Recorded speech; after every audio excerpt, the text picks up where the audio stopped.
اعوذ باللہ من الشیطان الرجیم بسم اللہ الرحمن الرحیم۔ کافی عرصے بعد اپنے ویورز کے سامنے آیا ہوں۔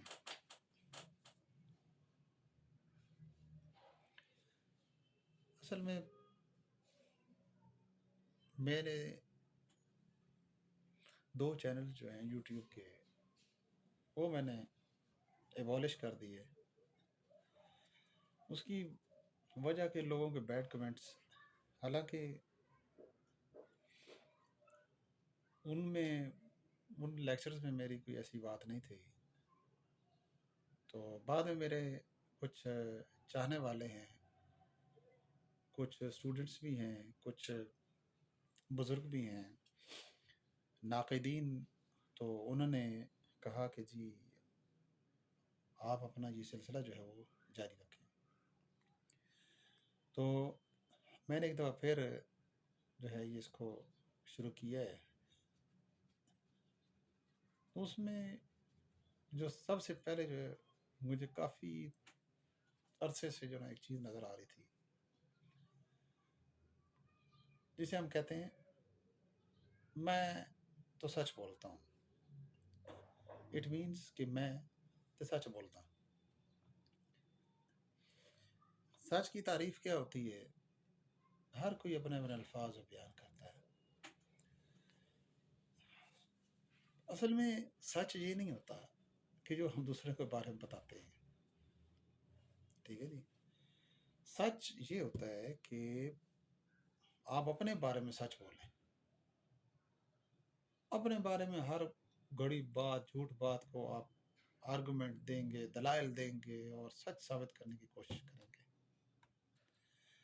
لیکن جیسے ہی کسی اور کے بارے میں بات آئے گی تو پھر ہم کہیں گے جی میں تو سچ ہی بولتا ہوں، میں تو کدے غلط گل کیتی ہی نہیں، میں تو جھوٹ بولتا ہی نہیں، میں تو سچ بولتا ہوں اور سچ بات میں منہ پہ کرتا ہوں۔ یہ تو بات ہی غلط ہے۔ سچ وہ ہے جو آپ اپنے بارے میں بیان کریں تو بات تو تب ہے۔ اس کے بعد یہ اکثر دیکھنے میں آیا نا کہ ایسے سچ جو دوسرے کو خواہ خواہ تباہی میں دھکیل رہے ہوں، جو حسد یا رشک کی بنا پہ ہوتے ہیں، تو دیکھو وہ تباہی کے بیس پہ ہیں۔ وہ خلیفہ ہارون رشید، وہ نوشیروان، وہ یہ جو ایف اے کی گلستان سعدی ہے، بوستان سعدی میں ان میں ایک آیات ہے۔ وہ ایک بادشاہ کا قصہ ہے کہ جی ایک بادشاہ کے پاس ایک ملزم لایا جاتا ہے۔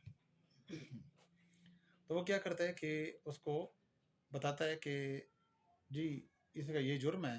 جب جرم ثابت ہو گیا تو بادشاہ نے حکم دیا کہ ہینگ ہم ٹو ڈیتھ، مینس کہ اس کو پھانسی پہ لٹکا دیا جائے۔ وہ ملزم یہ سن کر تو بادشاہ گالیاں دینے لگا۔ وہ اس کی مادری زبان میں تھی یا کوئی نیٹو لینگویج ہوگی، بادشاہ کو وہ سمجھ نہیں آئی۔ بادشاہ کو وہ سمجھ نہیں آئی اور سمجھ نہ آنے پر اس نے وزیر سے پوچھا کہ یار یہ کیا کہتا ہے؟ وہ کہنے لگا جناب یہ آپ کو گالیاں دے رہا ہے۔ بادشاہ مسکرایا، کہتا اچھا اچھا ٹھیک ہے۔ دوسرا ایک بندہ کھڑا ہوا، وہ وزیر تھا، وہ کہنے لگا نہیں جناب یہ آپ کو گالیاں نہیں دے رہا، یہ تو آپ کی تعریفیں کر رہا ہے۔ بادشاہ مسکرایا، کہتا اچھا اچھا تو یہ کیا کہہ رہا ہے جناب؟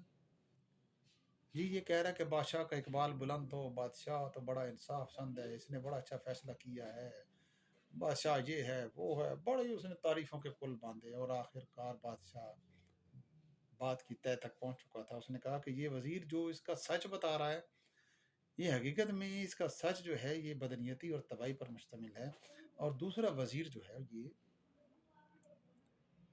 اس کی بات کو نیکی میں کنورٹ کر کے اس کو اچھا بنانے کی خواہش رکھتا ہے۔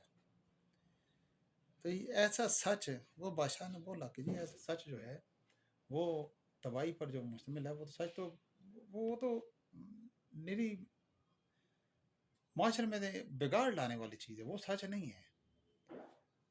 سچ وہیں تک تھا کہ جہاں تک گواہیاں آئیں اور وہ بندہ ثابت ہو گیا کہ جی اس کو پھانسی ہونی ہے۔ تو جب بادشاہ نے پھانسی کا حکم دے دیا تو اس کے بعد سچ یا جھوٹ اس کے بارے میں بیان کرنے کا کوئی فائدہ نہیں تھا۔ تو ہمارے معاشرے میں یہ ایک بڑی چیز چل رہی ہے کہ ہم دوسروں کے بارے میں سچ بولتے ہیں اور اپنے آپ کو سچ سے بری ذمہ سمجھتے ہیں. یعنی سچ یا شریعت کا یہ جو گاڑی ہے، اس کی ڈرائیونگ سیٹ پر ہم بیٹھے ہیں اور سٹیئرنگ ہمارے ہاتھ میں ہے.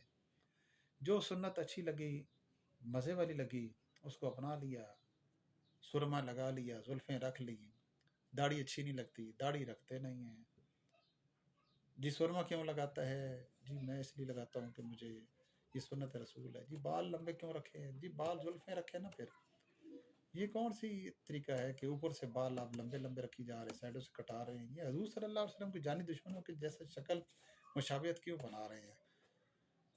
اللہ تعالیٰ ہم سب کو رائے حق کی توفیق عطا فرمائے.